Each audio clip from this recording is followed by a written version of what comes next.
Oke, Sobat Codeshop, jadi pada video kali ini kita akan membahas mengenai printer CBT58i dan komparasinya dengan Kasen BTP299 dan juga Kasen BTP290. Tapi sebelum kita mulai komparasi, mari kita review mengenai kemasannya. Untuk desain kemasannya sendiri dibilang cukup solid, cukup kokoh, dibilang kuat. Dan juga ini full color ya. Nah, juga bahannya ini glossy. Jadi dia bahannya mengkilap. Untuk kemasan ya kita bisa bilang sangat bagus, dibilang. Kemasan cukup bagus. Juga untuk informasi yang ditampilkan di sini juga sangat lengkap ya, dari website resminya, kemudian ada Facebook, IG dan lain sebagainya. Jadi bisa dilihat di sini. Kemudian di bagian sebelah sininya ini adalah keterangan mengenai unitnya. Jadi itu ada model, serial, interface dan include yang ada di dalam kotaknya ini. Jadi seperti ini desain dari kemasan dari produk kita ya, Codeshop CBT58i. Oke, langsung kita bahas mengenai ketiga produk yang akan kita komparasikan. Nah, jadi kita akan membahas ketiga produk ini ya. Itu ada Kasen BTP299 dengan Kasen BTP290. Jadi di sini yang merek Codeshop CBT58i. Oke, jadi untuk pertama kita bahas mengenai desainnya ya.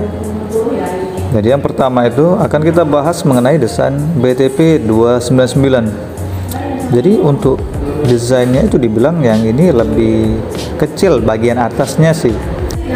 Tapi untuk panjang dan lebarnya itu tetap sama.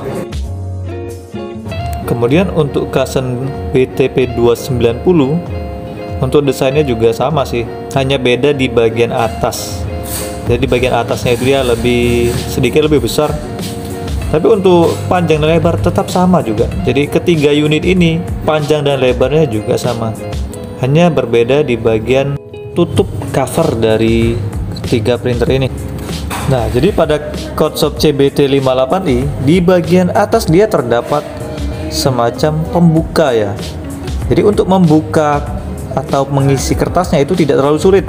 Jadi hal inilah yang menjadi ciri khas pembeda di antara ketiga printer ini. Jadi dia ada tambahannya lagi di bagian atasnya. Untuk pemasangan kertas pada Kasen, jikalau kita angkat bagian atas maka bawahnya akan terangkat. Jadi harus ditahan dulu bawahnya, kemudian atasnya diangkat, barulah bisa diisi kertasnya. Nah, seperti ini. Tapi bedanya dengan Codeshop CBT58i, kita hanya perlu mengangkat bagian kecil yang di atasnya ini, maka cover akan terbuka. Kemudian kita tinggal pasang saja kertasnya. Nah, jadi inilah yang menjadi perbedaan yang mencolok ya di antara ketiga printer ini. Oke, kemudian cara install driver ya. Jadi caranya mudah. Pertama kita hubungkan saja dulu semua kabel-kabelnya nih. Kemudian dinyalakan. Dan juga jangan lupa untuk memasang CD driver nih ke dalam CD-ROM.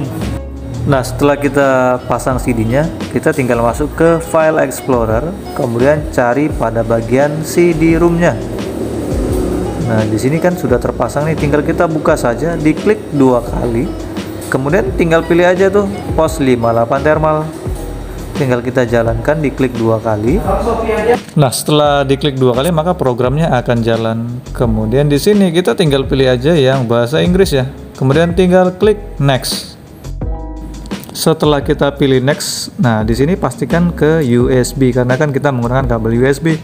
Tinggal klik next. Setelah itu klik search, kemudian next lagi. Nah, di sini printer sudah dapat digunakan. Seperti itu caranya. Jadi ini kita coba untuk tes print ya. Jadi untuk proses instalasinya cukup mudah.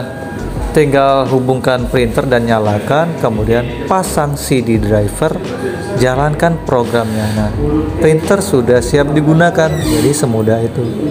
Dan kemudian untuk penggunaan pada Android ya itu juga sangat mudah. Seperti biasa, dinyalakan dulu printernya ya. Kemudian, nah di sini kita buka Bluetooth-nya. Jadi kita buka Bluetooth HP. Jadi kita tunggu. Nah, nanti nampak perangkatnya itu RPP02N. Kita tinggal pilih saja program. Nah, jadi di sini ditampilkan tuh passwordnya 04 kali atau 1234. Isi saja 04 kali, kemudian klik OK. Maka perangkat akan terhubung secara otomatis. Nah, ini karena perangkat saya belum di-refresh. Nah, ketika di-refresh dia sudah disandingkan. Jadi di sini saya coba menggunakan kasir printer ya. Jadi sini udah saya setting printernya RPP02, kemudian simpan dan tes. Nah, di sini dia sudah muncul. Jadi penggunaannya sangat simpel ya, tinggal hubungkan saja ke Bluetooth, kemudian setting program dan simpan dan tes. Seperti itu cara penggunaannya. Cukup mudah bukan? Nah, kemudian untuk berdasarkan kecepatan ya. Untuk kecepatannya hanya berbeda sedikit saja ya ketimbang yang printer Kasen.